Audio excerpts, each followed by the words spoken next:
Boa noite, meus irmãos. Vocês estão bem? Que bom.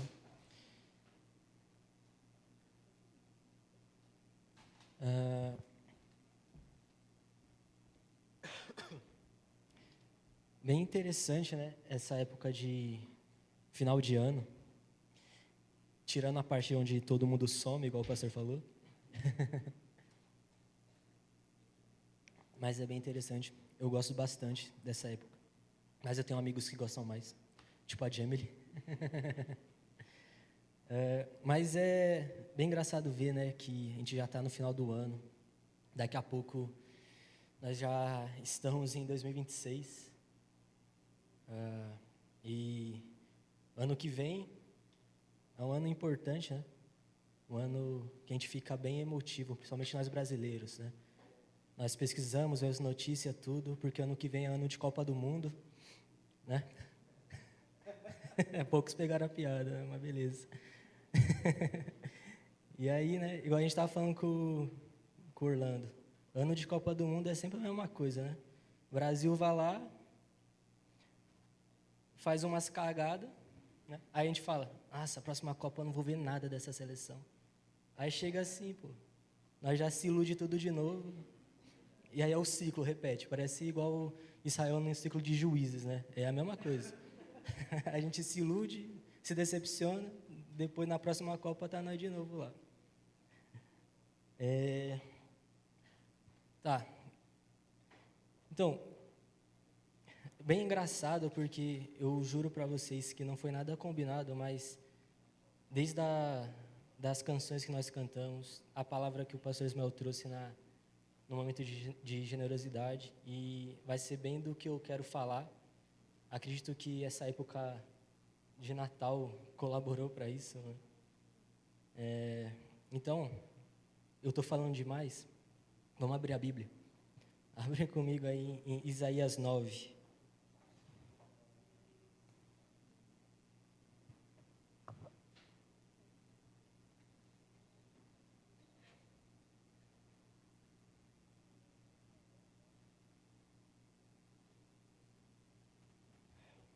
Isaías 9, a partir do verso 1 mesmo.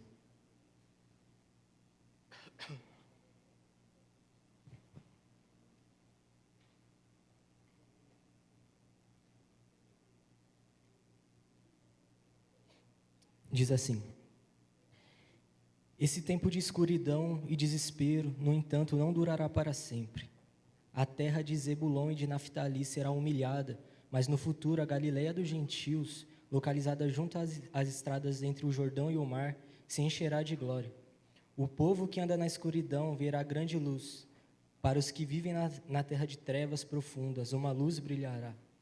Tu multiplicarás a nação de Israel, e seu povo se alegrará. Eles se alegrarão diante de ti, como os camponeses se alegram na colheita, como os guerreiros ao repartir os despojos. Pois tu quebrarás o jugo da escravidão que os oprimia, e levantarás o fardo que lhes pesava sobre os ombros. Quebrarás a vara do opressor, como fizeste ao destruir o exército de Midian. As botas dos guerreiros e os uniformes manchados de sangue das batalhas serão queimados. Servirão de lenha para o fogo.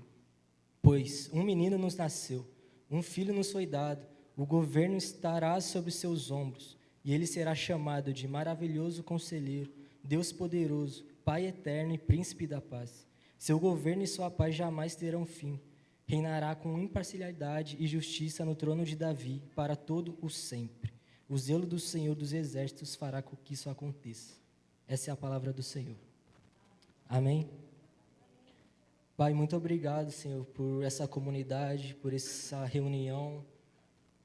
Eu peço, Senhor, que o Senhor abra o entendimento dos meus irmãos para que eles possam compreender e entender de verdade seu santo evangelho e a sua santa palavra, Senhor. Senhor, tire as escamas de nossos olhos para que nós possamos contemplar de verdade o homem judeu que está à sua destra. Senhor, nos dê a revelação do Cristo, nos dê a revelação daquele que um dia veio e um dia virá novamente. Traga arrependimento nessa noite, Senhor, para que os incrédulos venham conhecer a Tua bondade, o Teu amor e a Tua justiça. Essa é a minha oração, em nome de Jesus. Amém. Amém? Então, e é isso, né? Porque eu falei que até parece que é combinado as canções, a mensagem e tudo mais. Porque é época de Natal, né? Só se fala de uma coisa. Mas é interessante porque nessa época do ano, nós costumamos nos lembrar, assim, da vinda de Jesus, né? Nós lembramos desse primeiro advento. E lembrar o advento não é apenas sobre lembrar o nascimento, sabe, de Jesus como um bebê, mas também nos lembrarmos da obra que ele realizou em sua vida, morte e ressurreição. É uma data que nós nos voltamos com gratidão, pois nos lembramos da nossa natureza e do lugar que nós estávamos destinados para ir, né? E como vocês bem sabem, se vocês lembram da última vez que eu preguei aqui, a nossa natureza é o quê? Que nós somos pecadores, vacilões. E nós nos voltamos para o advento nessas coisas, nos lembramos do nosso estado, da nossa natureza, aonde nós estávamos destinados a ir. Nós merecíamos a ira de Deus, nós merecíamos o inferno. E aí nós nos lembramos, então, da obra de Jesus, né? Ou seja, o Natal serve para a gente nos lembrar de tudo que a gente devia lembrar quando nós nos reunimos como igreja e quando nós ceiamos, principalmente, né? Mas a época do Natal é muito boa, porque todo mundo se une para falar de Jesus, né? Até os descrentes falam do nascimento de Jesus na época de Natal. E isso é muito legal. Mas aí a gente entra num ponto interessante, sabe? Porque o fato de os incrédulos falarem sobre Jesus e eles continuarem em suas ações pecadoras tem que nos servir de um alerta, né? Sobre que Jesus é esse que eles estão falando. Será que é o mesmo que eu creio? Né? Mas a gente não precisa ir tão longe também, meus irmãos. Não precisa pegar só os incrédulos que estão lá distante no mundo, que não vêm num culto de domingo nas igrejas. Será que nós não levantamos um Jesus que a Bíblia não fala? Sabe? Será que realmente nós lemos as Escrituras para tirar e ver os ensinamentos que Jesus trouxe para nós aqui nessa terra? Ou nós nos contentamos em ouvir outras pessoas falando sobre Jesus e nós pegamos isso como verdade? Sabe? O que a gente mais vê por aí são pessoas criando seus Jesus pessoais, né? É que é aquele Jesus que se adequa com as suas vontades, aquele Jesus que parece que concorda com tudo que você está propondo. Eu estava vendo um vídeo, não vou citar nomes, porque envolve pessoas que normalmente os crentes gostam bastante. Mas é um cara reagindo, né, a um vídeo de um outro pastor. E aí ele fala, nossa, impressionante como parece que Deus sempre fala com ele, né? Porque, tipo, o contexto do vídeo era o quê? O pastor estava falando assim, eu fiz tal coisa, ou deixei de fazer tal coisa porque Deus pediu para eu fazer isso, para eu não fazer isso.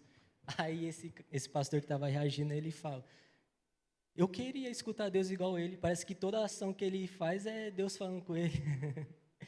E esse é o ponto, será que a gente não levantou um Jesus nosso, pessoal, que ele dá aquele ok para tudo que a gente propõe fazer? Senhor, eu estou pensando em fazer isso. Aí chega para o pastor, não pede opinião, conselho, só chega, pastor, Deus me mandou fazer isso, eu estou fazendo, só estou te comunicando. Aí o pastor faz o quê? Né? Olha lá. Aí vê muitas vezes o cara quebrando a cara, né? Então, meus irmãos, a pergunta que eu faço para a gente iniciar essa exposição que eu quero trazer é: qual é o seu Jesus? E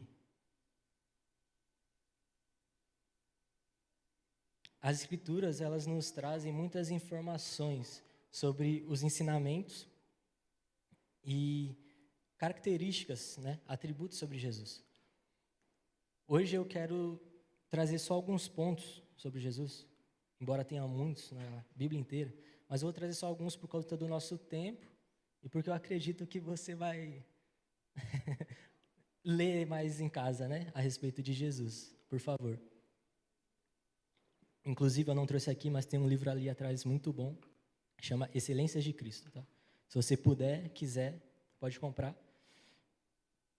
Que é um livro realmente muito bom que fala sobre atributos de Jesus, mas mais do que te encorajar a ler um livro, eu quero te encorajar a ler a Bíblia, tá bom? Então, meus amigos, vocês vão ver que alguns textos aqui eu vou pedir para vocês abrirem juntos, outros eu nem vou falar, mas abram, não confiem em mim, cara, sabe? Não confiem, eu costumo falar, eu brinco com o Vitor, eu falo, mano, a gente anda junto há tanto tempo, eu, o Vitor, o pastor Ismael, há muito tempo a gente anda junto, eu confio neles, eu sei que eles são homens devotos a Deus, sabe? Porque eu frequentava a casa deles também, frequentava a casa do Vitor, mas quando ele era solteiro, frequentava a casa dos pastores, porque o Vitor morava lá ainda. E eu sei que eles são homens, pessoas devotas a Deus, mas quando eles sobem aqui para falar, eles falam, porque tal lugar está escrito, eu abro minha Bíblia para confirmar, para conferir, sabe? Porque mais do que eu sei que eles são devotos a Deus, eu preciso ser mais devoto às Escrituras, preciso confiar mais nas Escrituras do que neles. Então, meus amigos, não confiem em mim, mas leiam a Bíblia e vejam se o que eu estou falando aqui faz sentido de acordo com as Escrituras. Amém? Amém. É isso. Vocês vão ver que eu estou bebendo muita água hoje porque eu gritei pra caramba no louvor.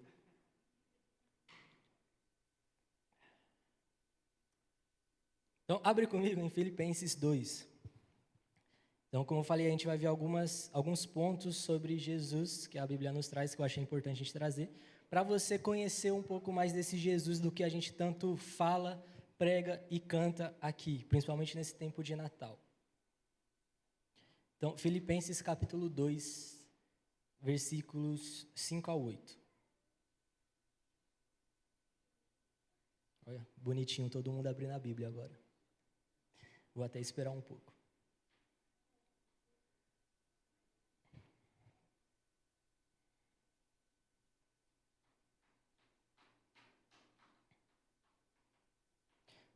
Então vamos lá. O primeiro ponto que a gente vai ver sobre Jesus é que ele é plenamente ou totalmente homem e ele é plenamente ou totalmente Deus.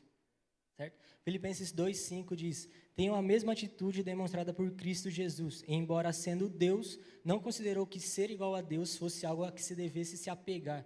Em vez disso, esvaziou a si mesmo, assumindo a posição de escravo e nasceu como um ser humano. Quando veio em forma humana, quando veio a forma humana, humilhou-se e foi obediente até a morte e morte de cruz. Amém? Então, o ponto que eu quero trazer aqui é que na encarnação, Cristo não deixou de ser Deus, né? Como se ele tivesse mudado de forma para vir para a terra, sabe? Né? Como se Cristo estivesse lá com o Pai no céu, sendo Deus, e aí falou, não, agora eu vou assumir a forma humana, sabe?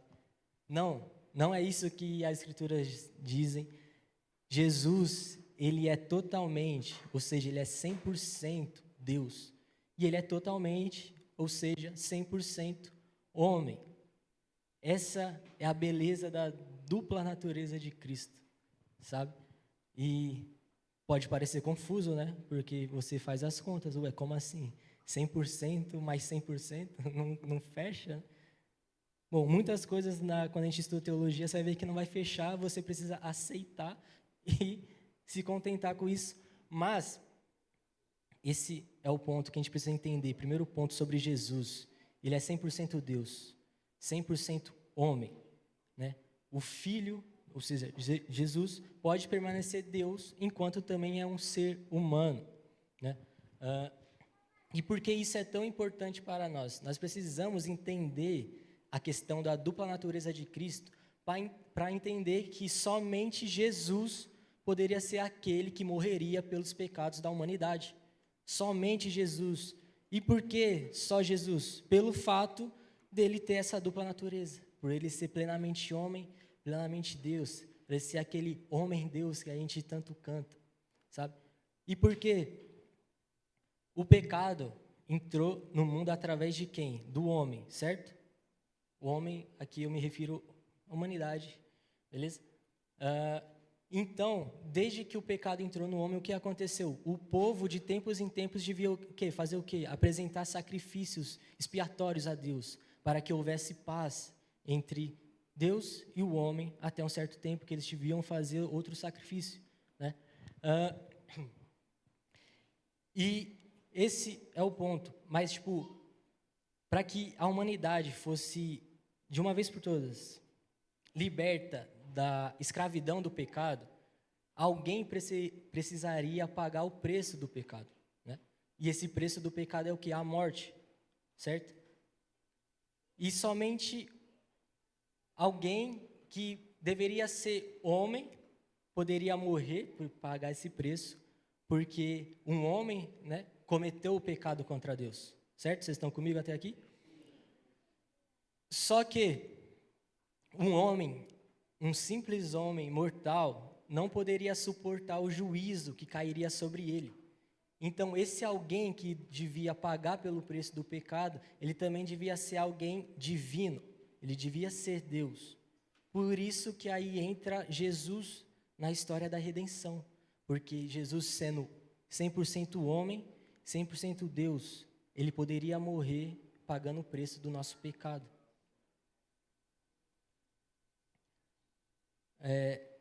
Arlindo Souza, da Convergência, ele fala assim: é necessário entender que um preço precisava ser pago para sanar a dívida do homem com Deus, e Jesus era o único capaz de pagá-lo. Esse ponto, meus irmãos, a gente precisa ter uma compreensão maior sobre o que Jesus representa para nós, sabe? Jesus, ele era aquele que precisava vir e veio, sabe? Jesus morreu para pagar uma dívida que era nossa. Só Jesus poderia fazer isso, meus irmãos, só Jesus. Vocês acham que se houvesse algum homem capaz de fazer isso, Jesus viria aqui? Somente Jesus. Nós precisamos entender, então, o fato de que Jesus, ele é homem e ele é Deus, certo? Não é a questão também de semideuses, como mitologias trazem, certo?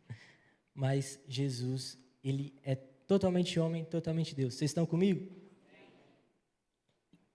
Então, quem que era o único que poderia pagar pelo preço do seu pecado? Umas 7 pessoas, né? Mas beleza. Até o final vocês vão entender mais. Então, vamos lá. Primeiro ponto. Jesus, ele é totalmente e totalmente. Ah, agora eu gostei, mano. Tô me sentindo bem aqui, velho. Segundo ponto que a gente vai ver sobre Cristo. 2 Coríntios 5, 21.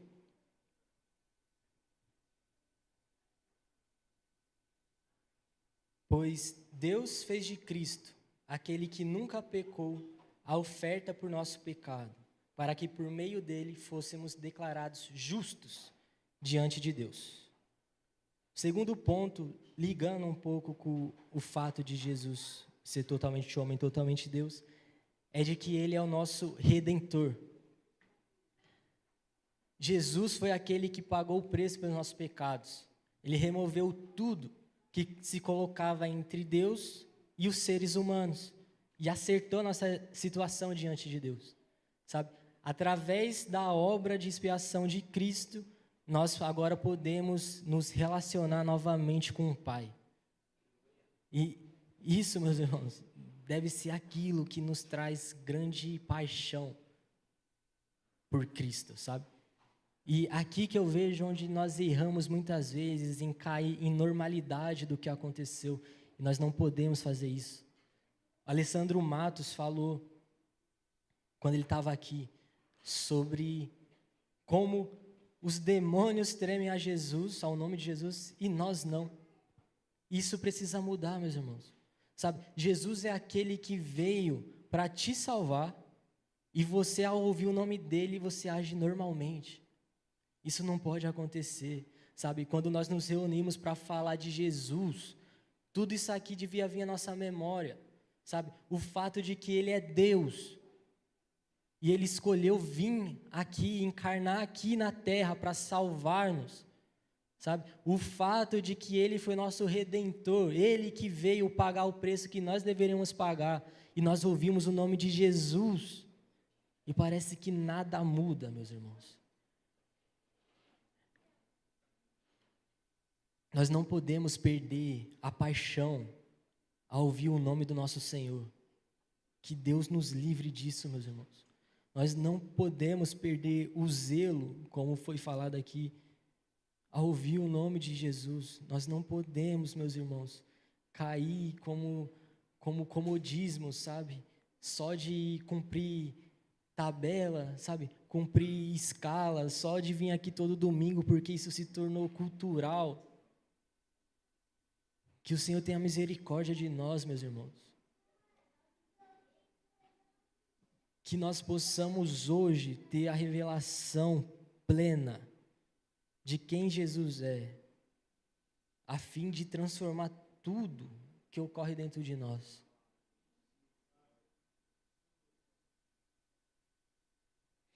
Jesus é aquele, meus irmãos, que não teve pecado nenhum, mas mesmo assim, tomou sobre si a penalidade do nosso pecado. Morreu como um criminoso.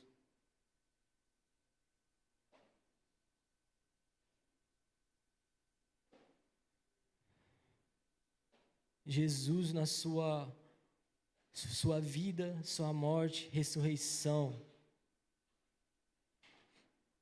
fez com que nós pudéssemos ter livre acesso ao Pai. Sabe? Você já parou para pensar sobre isso? Que o ser sem pecado, que andou sobre essa terra, morreu pelo seu pecado.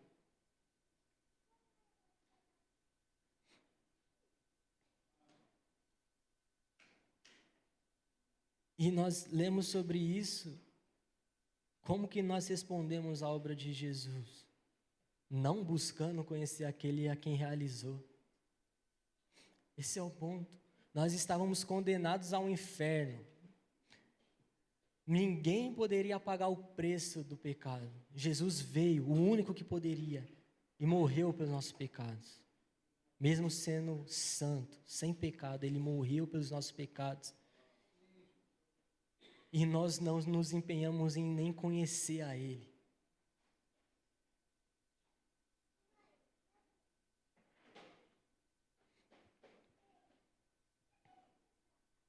E essa é uma parte para nós nos envergonharmos mesmo, meus irmãos. Envergonharmos. Porque muitas vezes nós dizemos que amamos a Jesus, mas não gastamos tempo nos relacionando com Ele. Nós não nos relacionamos com Jesus. E aí o que acontece? Nós caímos cegamente no que as pessoas dizem sobre um Cristo que não tem nada a ver com o que a Bíblia fala. Mas nós caímos nessas falácias por quê? Porque nós não conhecemos. Nós cantamos canções lindas, mas muitas vezes mentirosas aqui. Porque elas não condizem de verdade com o que nós sentimos. Que Deus tenha misericórdia de nós, meus irmãos. Sabe? Porque nós nos reunimos aqui pedindo para que o Senhor visite nossa comunidade. Pedimos para Ele demonstrar o seu poder aqui, sabe? Mas aí o que acontece, pode acontecer cultos como aqueles de sábado com o Chay, onde pessoas foram tomadas pelo Espírito, caíram no chão, saíram daqui depois da meia-noite. Mas aí chega hoje, 2, 3 semanas depois, a igreja vazia. Pessoas sem dar importância para o que carrega. Você chega no seu trabalho na segunda e parece que nada mudou em você.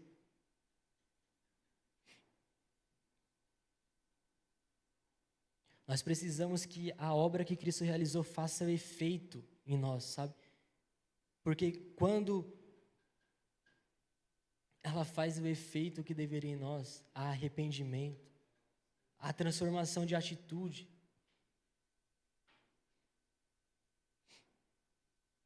Há renúncia. E há amor por Deus, pelo seu Filho, a sua palavra. Há devoção.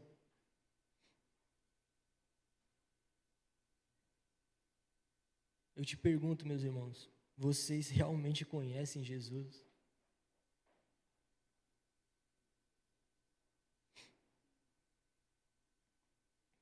Porque não tem como ter um encontro com Cristo e nós não queremos mais ficar perto dele em intimidade. Não tem como ter um encontro com Jesus e não querer fechar a porta do nosso quarto para ter tempo conhecendo a Ele. Não tem como ter um encontro com Jesus e não se apaixonar pelas Escrituras, sabe?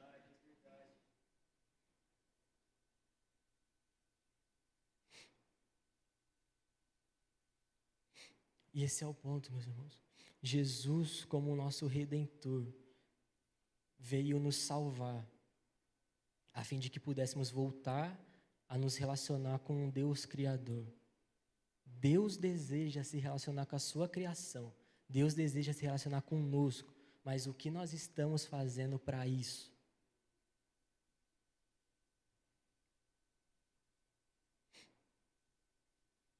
Vocês estão comigo ainda?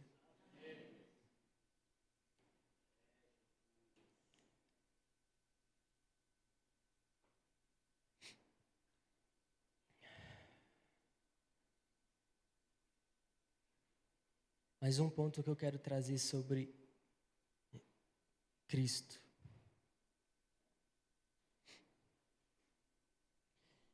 Jesus, ele é o Rei prometido.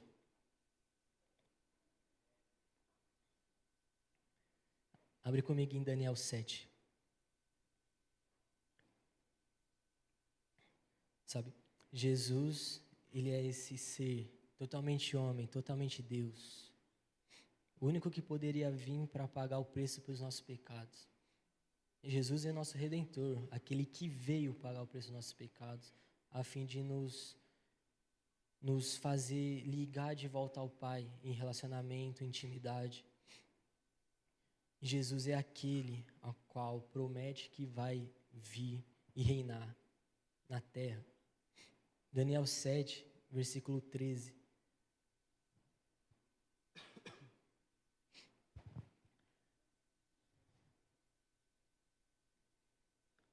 Depois, em minha visão naquela noite, vi alguém semelhante a um filho de homem vindo com as nuvens do céu.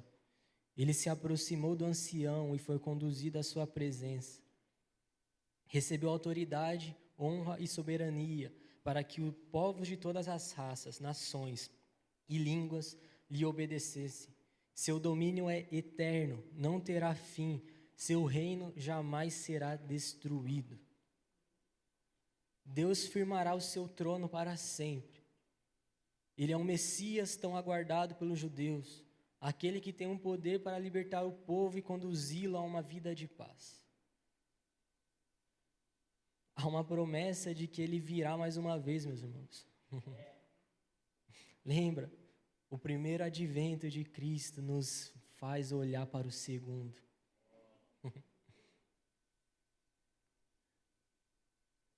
Olhar para a obra que Jesus realizou e seus ensinamentos nos mostra que ele veio sim como servo sofredor, morreu pelos nossos pecados, mas ele prometeu que vai voltar. Ele prometeu, meus irmãos. Jesus é o Rei prometido que ocupará o trono em Jerusalém e jamais sairá de lá. O seu reino não será destruído, o domínio dele será eterno, meus irmãos.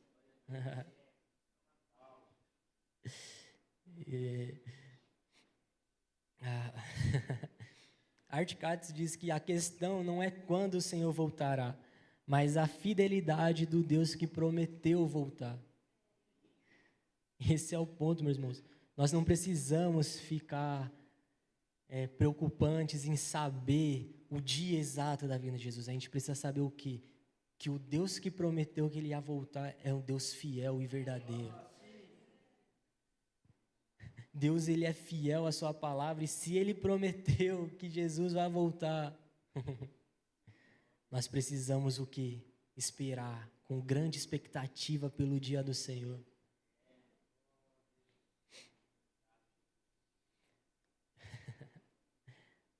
Ah, meus irmãos, nós não sabemos quando, mas Jesus nos instrui a entender e a ficar atentos aos sinais, entender os tempos,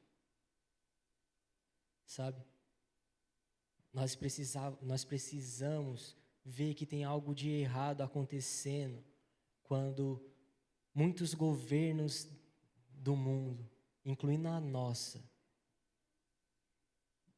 não se manifestam com o que está acontecendo com Israel. Israel é um ponto-chave, meus irmãos, para a volta de Jesus. E o que você sabe sobre Israel? O que você sabe sobre as profecias que devem se cumprir a Israel antes da vinda de Jesus?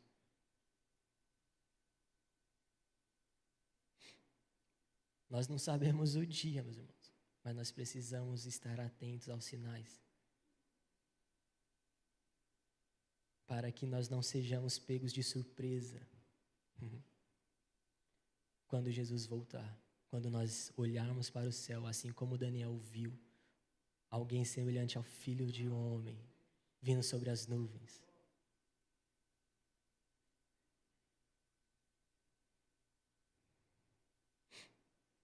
Sabe? Jesus, ele nasceu como um menino. Ele cresceu, aprendeu coisas aqui na terra. Ele veio para nos salvar, veio como redentor, veio como servo sofredor. Ele foi humilhado e foi morto. Mas não se engane, meus irmãos. A sua volta será diferente. Será diferente. Vamos ler juntos Isaías 63. Para a gente entender como que vai ser a volta de Jesus.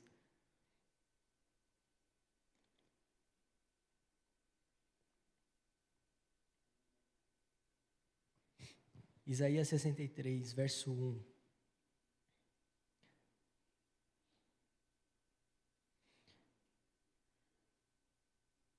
Quem é este que vem de Edom, da cidade de Bosra, com as roupas manchadas de vermelho?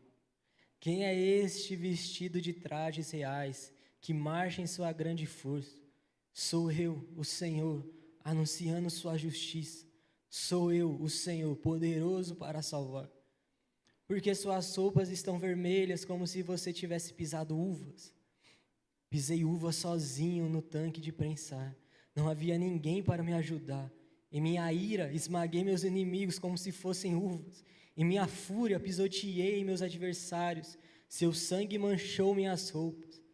Chegou a hora de vingar meu povo, de resgatá-los de seus opressores. Admirei-me, porque ninguém se apresentou para ajudar os oprimidos. Então eu mesmo intervim para salvá-los com meu braço forte, e minha fúria me susteve. Em minha ira esmaguei as nações, e eu as fiz cambalear e cair, e derramei seu sangue na terra. Essa é a visão que Isaías teve sobre o dia que o Senhor voltar. O Senhor não vai vir como um servo sofredor novamente, mas Ele vai vir como um divino guerreiro. Ele esmagará seus inimigos, meus irmãos, derramando sobre eles o cálice da ira de Deus. O dia do Senhor é descrito como grande e terrível. Grande para os eleitos, aqueles que possuem seus nomes no livro da vida, mas terrível para aqueles que forem considerados inimigos de Deus, aqueles que recusarem o seu Cristo. O dia do Senhor será maravilhosamente terrível e terrivelmente maravilhoso.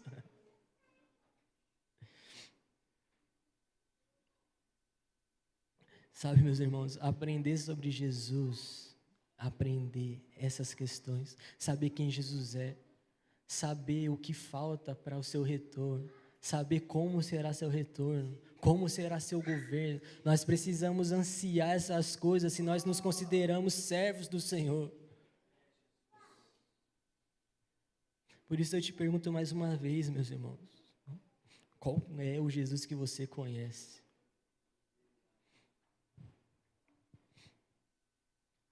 Sabe? Hoje o Senhor está nos dando uma oportunidade de nos arrepender de nossos pecados, da maneira como temos vivido e conhecer Jesus como o nosso Salvador e mediador entre nós e Deus.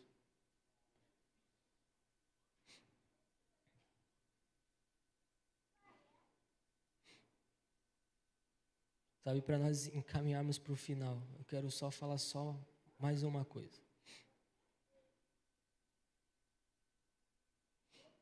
Esse em específico não tem muito a ver com atributos de Jesus, tá? Mas uma história. Abra aí comigo em 2 Reis 22.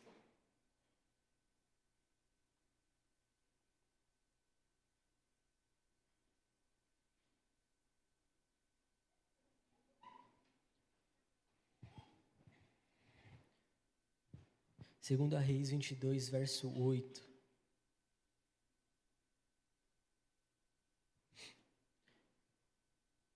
Diz assim: o sumo sacerdote Ilquias disse a Safã, secretário da corte: encontrei o livro da lei no templo do Senhor. E Ilquias entregou o livro a Safã, que o leu. Safã voltou ao rei e relatou: seus oficiais entregaram a prata recolhida no templo do Senhor aos trabalhadores e supervisores no templo. Safã também disse ao rei: o sacerdote Ilquias me entregou um livro. E Safã leu o livro para o rei. Quando o rei ouviu o que estava escrito no livro da lei, rasgou suas roupas. Em seguida, deu estas ordens ao sacerdote: Ilquias, a Aicã, filho de Safã, a Aquibor, filho de Micaías, a Safã, secretário da corte, e a Asaías, conselheiro pessoal do rei. Vão consultar o Senhor por mim, pelo povo e por todo o Judá. Perguntem a respeito das palavras escritas nesse livro que foi encontrado. A grande ira do Senhor arde contra nós, pois nossos antepassados não obedeceram às palavras deste livro. Eles não fizeram tudo o que ele diz que devemos fazer. Agora vai comigo, meus irmãos, capítulo 23, verso 1. Josias mandou chamar todas as autoridades de Judá e de Jerusalém. Então o rei subiu ao templo do Senhor, com os sacerdotes, os profetas e com todo o povo de Judá e de Jerusalém, dos mais simples até os mais importantes. Leu para eles todo o livro da aliança encontrado no templo do Senhor. O rei ficou em pé no lugar de honra, junto à coluna, e renovou a aliança na presença do Senhor. Comprometeu-se a obedecer ao Senhor e a cumprir seus mandamentos, preceitos e decretos, de todo o coração e de toda a alma. Confirmou deste modo os termos da aliança escritas no livro, e todo o povo se comprometeu com a aliança. Sabe, depois disso, não vamos continuar lendo, mas depois disso, Josias saiu destruindo todos os altares idólatras que havia em Israel, matando seus sacerdotes e queimando os ossos dos sacerdotes que já haviam morrido. Sabe, o ponto é que depois de ler o livro da lei, o rei Josias reconheceu a forma como o povo estava vivendo, fazendo o que o Senhor detestava. Então procurou remover a idolatria entre seu reino. E é isso que acontece, meus irmãos, quando nós entramos em contato com as Escrituras, nós reconhecemos o tipo de Jesus que nós temos servido. Quando nós temos o contato com as Escrituras, nós vemos quem Jesus é de fato, e nós então analisamos se o Jesus que nós servimos é o mesmo que as Escrituras dizem. Por isso eu falo, meus irmãos, Onde está o livro da lei? Você o tem lido ou ele está perdido no templo? Você tem lido as palavras do Senhor ou está deixando para que outros leem por você? Você confirma o que as pessoas pregam? Ou só porque se dizem sacerdotes, vocês as escutam cegamente? Está na hora, meus irmãos, de destruir os altares idólatras de um Deus falso que está levantado em seu coração. Está na hora de pegar e ler esse livro da lei, meus irmãos, e se arrepender dos seus pecados. Lembre-se, meus irmãos, ele virá. Ele virá. O segundo advento está se aproximando. E Jesus não é mais um menino que nasceu na manjedoura. É tempo de arrependimento.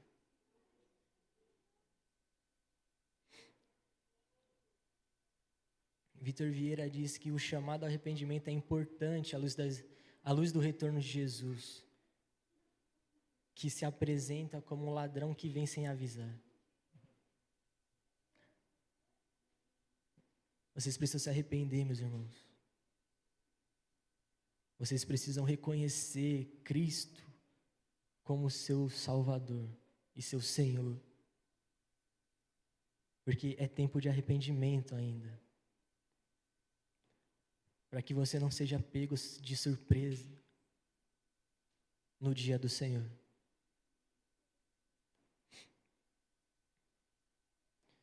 Quero que vocês fechem seus olhos rapidinho.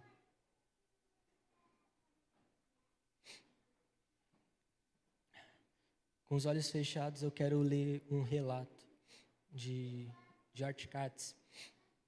Em um de seus livros, ele diz assim: desde o início do processo que me conduziu à salvação, nos primeiros 4 ou 5 anos, eu já notava que algo estava errado no estilo de vida da igreja contemporânea. Onde estava o poder de Deus? Onde estava a glória e a realidade apostólica? Onde estava o venha o teu reino? Porque não conseguíamos declarar em nossa geração o mesmo que os santos do passado declaravam: arrependam-se, pois é chegado o reino de Deus. Porque estávamos tentando levar pessoas a aceitarem Jesus com base nos benefícios que elas receberiam ao fazê-lo? Porque não estávamos anunciando o arrependimento à luz do reino vindouro? Seria porque não dávamos testemunho da realidade desse reino que está próximo e, portanto, não tínhamos autoridade para declarar essas verdades? Sabe, meus irmãos, talvez essa não seja uma mensagem de Natal que você gostaria de ouvir. Talvez Natal para você significa alegria e paz. E sim, Jesus veio para nos trazer paz com Deus, mais uma vez. Mas eu tenho um compromisso, meus irmãos. Nós dessa comunidade temos um compromisso com Deus e sua santa palavra. E eu preciso dizer para vocês, meus amigos, o dia do Senhor se aproxima. Quando Ele vem, nós não sabemos. Ninguém sabe, mas aproveita, meus irmãos, enquanto nós estamos no ano aceitável do Senhor, e se arrependa dos seus pecados.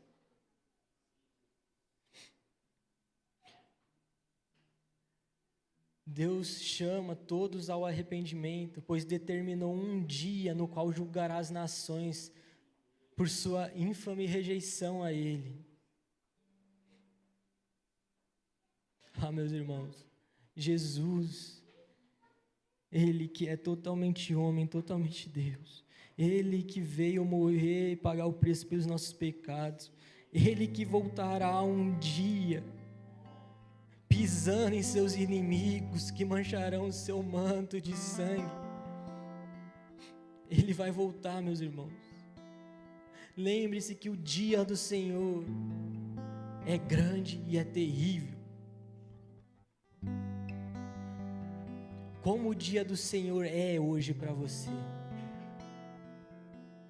Ele é grande porque você tem a alegria da salvação, que que o Espírito Santo confirma em você que você é filho de Deus, ou ele é terrível para você, porque se Jesus voltasse hoje, você seria esmagado por ele.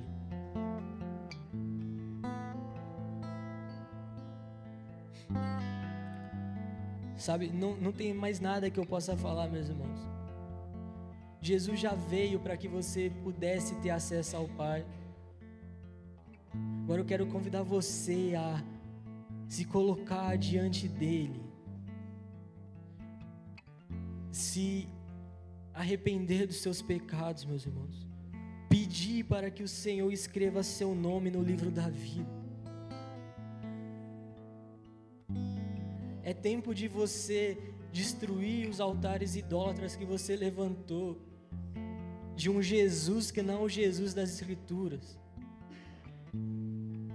É tempo de se arrepender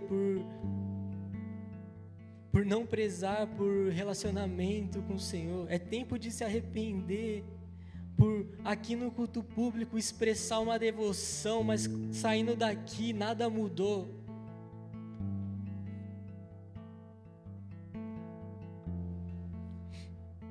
Eis que o Senhor se aproxima, meus irmãos. Eis que o Senhor se aproxima. Que o Espírito Santo possa te conduzir à verdade que há em Cristo. Que o Espírito Santo possa conduzir você a uma revelação salvífica de quem Jesus é.